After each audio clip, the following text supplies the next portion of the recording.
Саламатсыздар, урматтуу телекөрүүчүлөр. Силер менен мен дерматолог Давлетова Мерим. Сиздерге бүгүн мен безеткилер эмне себептен пайда болот жана үй шартында аны кандай кетирүү жолдорун айтып берем. Эгер сиздин безеткиңиз чекеңизде көп чыкса, бул сиздин өтүңүз же бооруңуз гепатобилиарная деген система болот. Ошол эки орган туура эмес иштегенде чекеңизге көбүнчө безетке чыгат да.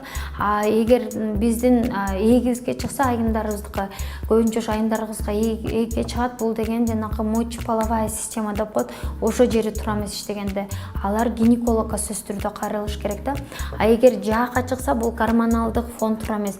Экинчи себеп өздүк гигиена туура эмес колдонуп, жана бирөөнүн биздин кыздарыбыз бирөөнүн бетине бет майларын же помадасын же туштарынан ошондон да безетки жугуш мүмкүн, же жанагы бети менен учурашып өбүшкөндө дагы демодекс болобу, угриоло ошореки биздин терибизге жууп калышы мүмкүн да. Ошондуктан дагы өздүк гигиенаны туура сакташ керек.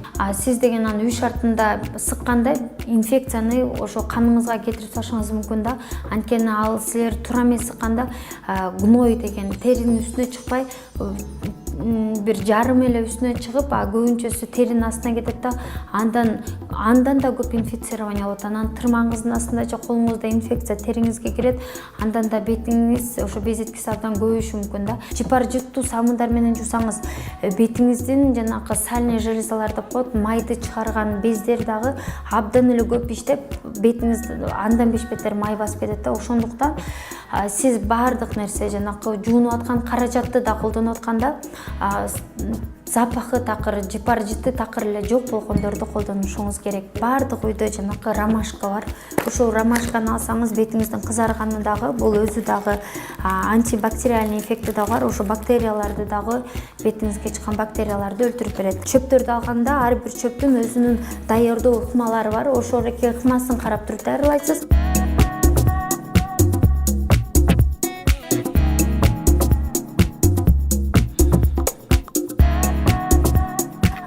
Бир 5-10 минутта кайнатып туруп, ушу менен бетиңизди жуунуп бүткөндөн кийин чайкап койсоңуз болот. Же жанагы мен айтканда холодный примочки деп коет, ушуну эле алып, кайра муздатып холодильникке салып туруп, бетиңизге 5 слой кылып туруп, марлин аласыңар, пичи слоюн кылып туруп, ушул сууга салып туруп, муздак боюнча муну кайра сыгасыз, сыгып туруп бетиңиздин баарына эле кое берсеңиз болот. Муну сиз кадимки эле алоэни алсаңыз болот. Алоэни үй шартында да эле даярдаса болот да. Жанагы алоэ гүлүн алып, аны аябай таза жууп туруп, башындагы жана тикенектерин алып, аны блендерден өткөзүп туруп, аябай майдалап туруп, бир чоң кашыктай болуш керек да.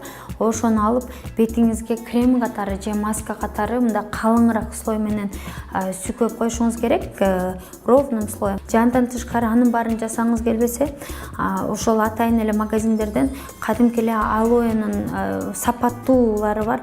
Ошо сапаттууларын алсаңыз, бетиңизди увлажнение этип берет. Анан жанагы кызарып аткан нерселердин баарын тең алып салат да, алдын ала. Анан бул да ошо рано заживляющий да эффект болот.